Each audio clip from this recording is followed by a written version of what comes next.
it's Ty with Ty the Dog Guy on the daily, and I'm thinking today about the difference between relaxing and really shutting down, and really shutting down and having your brain shut down, and because there's a big difference there.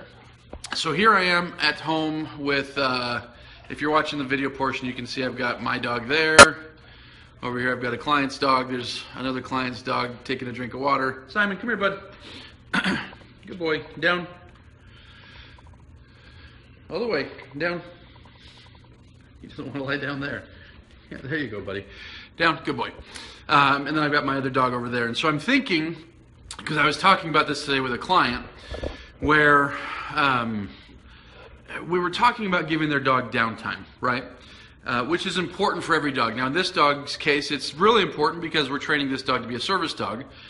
And service dogs have great lives, but they have difficult lives. They're working a lot. And as you may know, if you work a lot, you need downtime from that.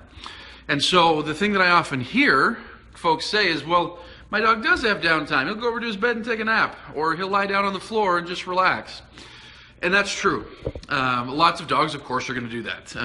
One of my dogs here, I've had to tell her to do that, and one of the dogs there did it on its own, and Simon, I had to tell him to lie down. But anyways, lots of dogs are just they're going to take a nap. They're going to lie down. They're going to rest, right? And that's all well and good. But oftentimes, the dog that's lying down, of his own volition, isn't really shutting down, because at any given moment, he's going to stand up and walk around. Or he's going to stand up and go grab a toy. Or he's going to go stand up and walk over to the other side of the house and investigate what's going on over there. And so a lot of these guys, maybe they're taking a nap, but are they really shut down to where they can calm and relax? Now, this isn't just for service dogs. I'm not talking, because you may or may not have a service dog. Whatever kind of dog that you have, service dog or pet or working dog or whatever, they need the ability to shut down. And so that's where I'm a big fan of crate training. Now, crate training is different with every dog. Some dogs, so here you see me go in this room, and I've got a couple crates, in there. I'm a big fan of using crates, sometimes even when I'm home, just simply to give the dog a place to really shut down. Because when we use the crate properly, and when we introduce it to the dog properly, what we find is often the dog has no ability to get up and wander around.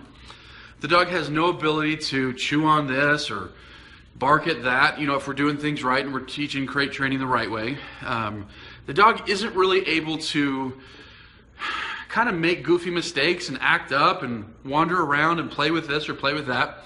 And so what happens is the dog gets accustomed to just relaxing.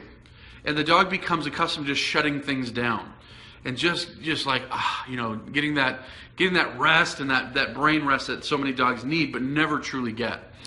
And so for that reason, I'm a big fan of the crate. And in this case, and in some of my clients' cases, the dog is never going to be alone. It's a service dog. It's never going to be alone. And so they say, well, I don't need the crate for the traditional reasons, which are, to make sure my dog's not sneaking off and, going to the bathroom or chewing something. They say, I don't need it because I'm going to be with the dog all the time.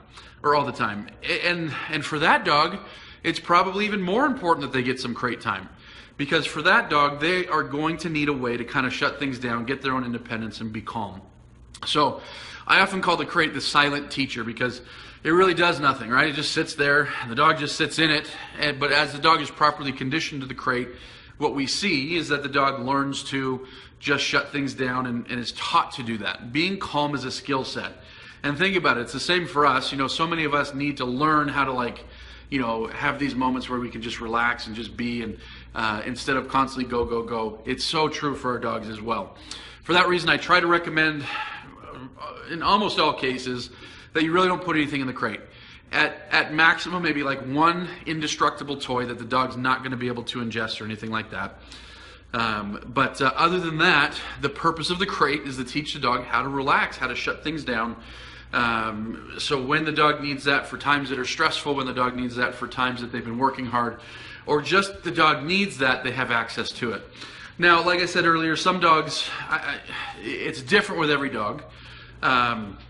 My older dog here that's following me around as I'm talking, she's 13 years old. She hasn't used the crate in years and years and years because the crate taught her how to relax. And so now without the crate, she can still do that. That's part of her character. That's part of her personality. She doesn't need, someone putting her in a crate in order to shut things down. She can shut down, tune out the world, and she's just relaxed.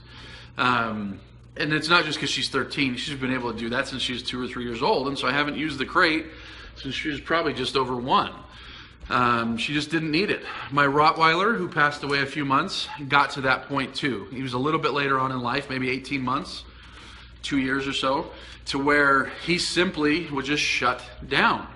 The crate taught him to do that. And so he didn't need that. Now, every dog is different. Every dog has different energy, temperament, character, personality, things like that.